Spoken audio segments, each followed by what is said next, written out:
اسلام آباد میں امام بارگاہ پر ہونے والے خودکش حملے اور بلوچستان کے 12 شہروں میں ایک ہی روز مربوط دہشت گردی نے ملکی سلامتی کی صورتحال پر سنگین سوالات کھڑے کر دیے ہیں۔ دہشت گردی کے اس ناسور کے پھیلنے کی ایک وجہ ریاستی اداروں کی دوغلی پالیسی بھی ہے، جو ایک جانب دہشت گردوں کے خلاف جنگ میں مصروف ہے، جبکہ دوسری جانب کچھ انتہا پسند گروہوں کی پشت پناہی بھی کر رہے ہیں۔ سیکیورٹی ماہرین کا کہنا ہے کہ دہشت گردی کی یہ نئی لہر اس بات کا تقاضا کرتی ہے کہ ریاست اور سیاسی قیادت محض وقتی رد عمل کی بجائے ایک واضح، مربوط اور غیر مبہم حکمت عملی اختیار کرے۔ سرکاری رپورٹس کے مطابق 2025 میں ملک بھر میں 699 دہشت گرد حملے ریکارڈ ہوئے، جو گزشتہ برس کے مقابلے میں 34% اضافہ ظاہر کرتے ہیں۔ ان حملوں میں کم از کم 1034 افراد جاں بحق ہوئے، جو اموات میں 21% اضافے کی عکاسی کرتا ہے۔ جعفر ایکسپریس پر حملہ اس سلسلے کا ایک غیر معمولی واقعہ تھا جس نے ملک گیر تشویش کو جنم دیا۔ 2026 بھی مختلف نہیں، صرف خیبر پختونخوا اور بلوچستان میں کم از کم 80 واقعات رپورٹ ہو چکے ہیں، جن میں سیکورٹی تنصیبات پر حملے اور بلوچستان کے مختلف شہروں میں بیک وقت کارروائیاں شامل ہیں۔ یہ رجحان ظاہر کرتا ہے کہ دہشت گردی کی نوعیت اب زیادہ منظم، مالی طور پر مستحکم اور جغرافیائی طور پر وسیع ہو چکی ہے۔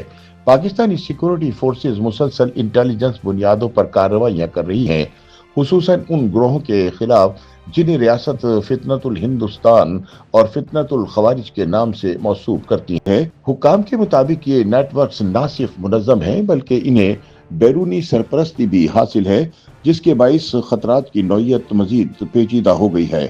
حال ہی میں وزیر دفاع خواجہ آصف نے قومی اسمبلی میں حالیہ حملوں پر اظہار خیال کرتے ہوئے دہشت گردی میں اضافے کو ایک سنجیدہ چیلنج قرار دیا۔ انہوں نے سابق فوجی حکمرانوں جنرل ضیاء الحق اور جنرل پرویز مشرف کی افغان جنگوں میں شمولیت کو موجودہ صورتحال کی بنیادی وجہ قرار دیا اور کہا کہ ماضی کے فیصلوں کا خمیازہ آج بھی بھگتنا پڑ رہا ہے۔ ان کا کہنا تھا کہ بھارت پاکستان کے خلاف پراکسی جنگ میں ملوث ہے اور افغان سرزمین کو استعمال کیا جا رہا ہے، اس لیے قومی اتحاد وقت کی اہم ضرورت ہے۔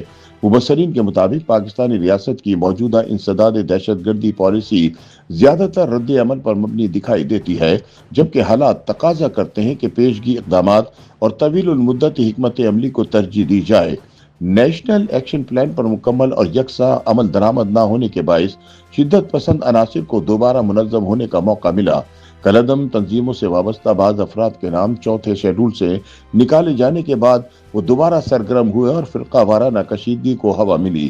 ماضی میں اچھے اور برے طالبان کی تقسیم نے بھی پالیسی میں ابہام پیدا کیا۔ بریگیڈ 313 کے سربراہ کمانڈر الیاس کشمیری کی مثال اس تناظر میں اہم ہے، جو ابتدا میں پاکستانی ریاست کے لیے قابل قبول سمجھے جاتے رہے کیونکہ وہ مقبوضہ کشمیر میں جہاد میں مصروف تھے، لیکن بعد ازاں وہ تب ریاست ہی کے لیے خطرہ بن گئے جب انہوں نے القاعدہ میں شمولیت اختیار کر لی۔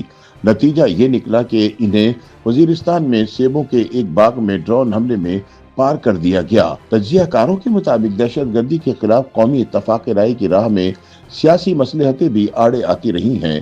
تحریک انصاف کی حکومت نے 2021 میں بعض شدت پسند عناصر کی رہائی اور افغانستان سے خیبر پختونخوا میں واپسی کی اجازت دی، جبکہ تحریک لبیک پاکستان پر عائد پابندی بھی ختم کی گئی۔